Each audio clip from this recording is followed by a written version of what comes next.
Di sisi lain kota, Arman membaca pesan itu berulang kali. Ia akhirnya mengerti, Alia tidak meminta jarak untuk diuji. Ia meminta jarak untuk sembuh. Dan untuk pertama kalinya, Arman memilih tidak memaksa. Ia mulai terapi. Ia mulai benar-benar pulang tepat waktu.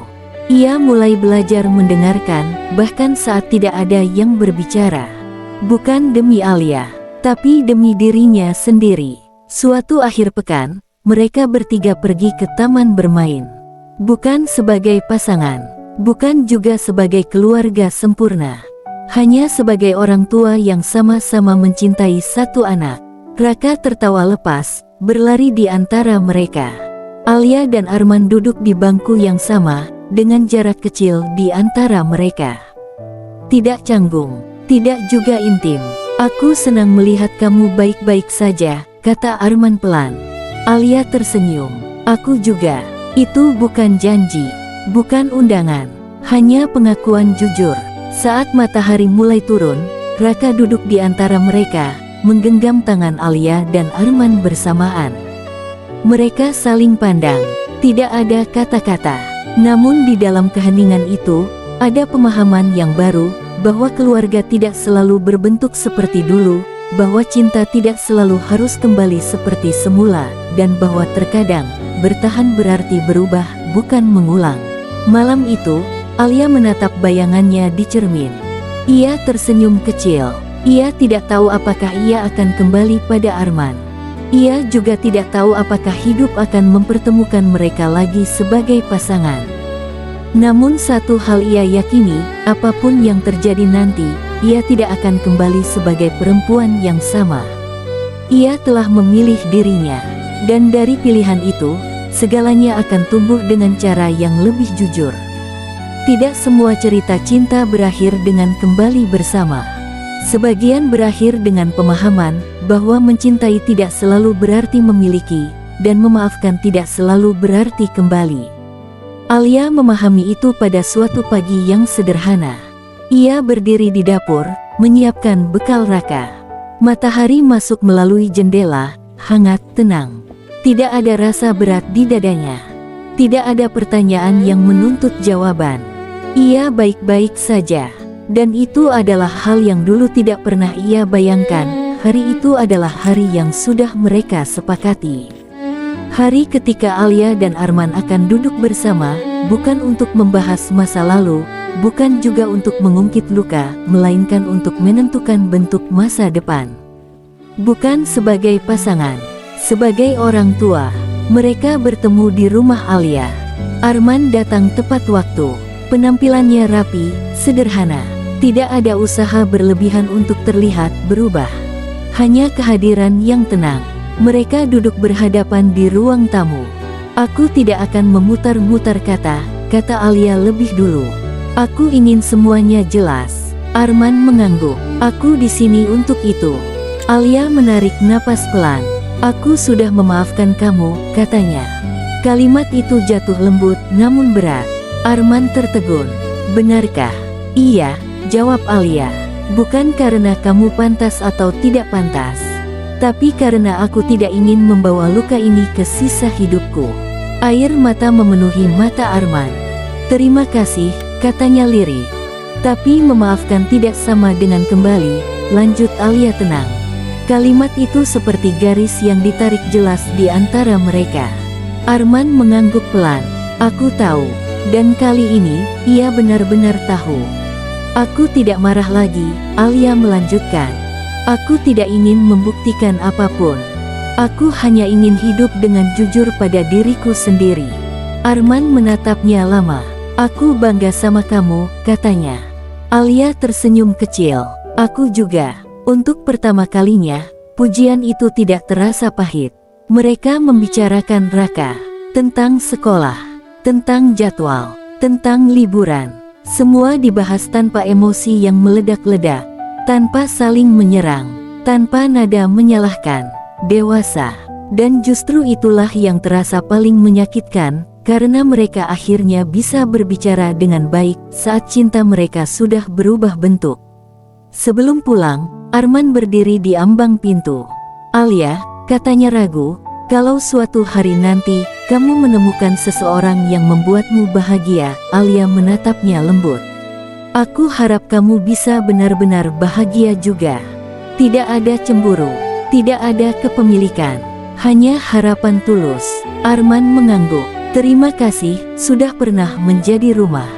Kalimat itu membuat dada Alia hangat. Terima kasih, jawabnya, karena akhirnya belajar pulang, meski tidak lagi padaku. Malam itu, Alia duduk sendirian di kamar. Ia membuka album foto lama. Tidak lagi dengan tangis, tidak lagi dengan sesak. Ia tersenyum pada kenangan. Ada cinta di sana, ada kebahagiaan, dan ada pelajaran yang mahal. Ia menutup album itu perlahan. Tidak untuk dilupakan, tapi untuk disimpan dengan damai. Di tempat lain, Arman duduk di rumahnya yang kini terasa berbeda. Tidak kosong, tidak juga penuh. Ia menatap foto keluarga yang belum ia turunkan. Aku tidak kehilangan segalanya, gumamnya. Aku hanya kehilangan kesempatan untuk mempertahankan. Dan ia menerima itu, tanpa menyalahkan siapapun. Hari-hari berjalan. Alia semakin sibuk dengan hidupnya. Ia tertawa lebih lepas. Ia tidur lebih nyenyak. Ia tidak lagi mengukur nilainya dari apakah seseorang memilihnya atau tidak. Ia sudah memilih dirinya lebih dulu. Dan dari situlah hidupnya tumbuh kembali. Suatu sore, Alia dan Raka berjalan pulang sambil tertawa. Raka menggenggam tangannya erat. Bunda kelihatan bahagia, kata Raka polos. Alia tersenyum, menunduk, dan mencium rambut anak itu. Karena Bunda belajar jujur sama hati Bunda, jawabnya. Raka tersenyum, meski belum sepenuhnya mengerti. Dan itu tidak apa-apa. Malam itu, sebelum tidur, Alia berdiri di depan cermin. Ia menatap perempuan di hadapannya, bukan korban, bukan istri yang ditinggalkan, bukan perempuan yang kalah. Hanya seorang perempuan yang pernah patah dan memilih bangkit tanpa membenci. Aku baik-baik saja, bisiknya. Dan kali ini, kalimat itu bukan penghiburan. Itu kenyataan. Tidak semua pintu harus ditutup dengan suara keras. Beberapa cukup dibiarkan terbuka agar kita ingat bahwa kita pernah tinggal di sana, pernah mencintai, dan pernah berharap meski akhirnya memilih jalan yang berbeda. Alia berdiri di depan jendela kamarnya malam itu. Lampu kota terlihat redup dari kejauhan. Tidak ada musik, tidak ada televisi, hanya keheningan yang kini terasa bersahabat. Ia tidak lagi bertanya pada dirinya sendiri, di mana aku salah? Atau kenapa aku tidak cukup? Pertanyaan-pertanyaan itu sudah ia tinggalkan. Bukan karena jawabannya tidak ada, tapi karena ia tidak lagi membutuhkannya. Ada waktu ketika Alia percaya bahwa cinta berarti bertahan, menunggu, mengalah, menahan luka agar tidak terlihat.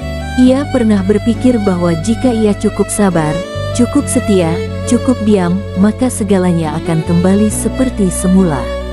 Namun hidup mengajarkannya satu hal yang tidak pernah tertulis di buku manapun, bahwa cinta yang memaksa kita kehilangan diri sendiri, bukan cinta yang seharusnya kita pertahankan.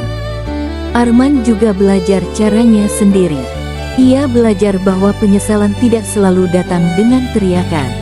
Sering kali datang dengan kesunyian, saat rumah terasa kosong, saat suara yang dulu biasa tiba-tiba tidak ada. Ia belajar bahwa kejujuran yang terlambat tetaplah kejujuran, namun konsekuensinya tidak pernah bisa dinegosiasikan. Dan ia menerima itu, tidak sebagai hukuman, tapi sebagai pelajaran.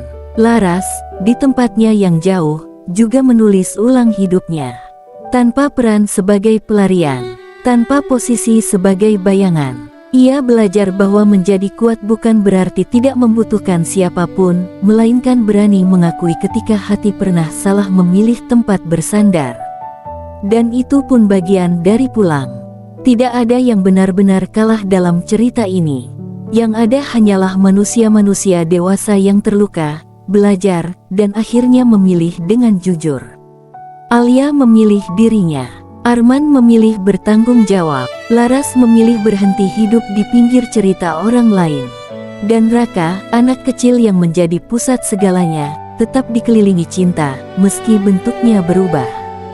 Karena keluarga tidak selalu berarti tinggal di rumah yang sama. Kadang keluarga berarti tidak saling melukai lagi, tidak memaksa masa lalu kembali, dan tidak mewariskan luka pada generasi berikutnya. Alia menutup matanya malam itu. Ia mengingat dirinya yang dulu, perempuan yang menangis diam-diam di kamar mandi, yang menunggu pesan tak kunjung datang, yang mengukur nilainya dari seberapa sering ia dipilih. Ia tersenyum kecil. Ia ingin memeluk perempuan itu dan berkata, "Kamu tidak bodoh. Kamu hanya terlalu tulus. Dan itu bukan kesalahan." Jika kamu yang mendengarkan cerita ini pernah berada di posisi Alia, pernah bertahan terlalu lama, pernah mencintai lebih dari yang kamu terima, atau pernah merasa bersalah hanya karena ingin dihargai, ketahuilah satu hal, memilih dirimu sendiri bukan berarti kamu egois. Itu berarti kamu akhirnya jujur. Tidak semua cinta harus diselamatkan. Beberapa cukup dikenang, agar kita tahu betapa berharganya diri kita sendiri saat tidak lagi harus memohon untuk dicintai. Dan jika suatu hari cinta datang kembali, ia akan datang dengan cara yang berbeda. Bukan sebagai luka yang harus ditoleransi, melainkan sebagai tempat yang aman untuk pulang.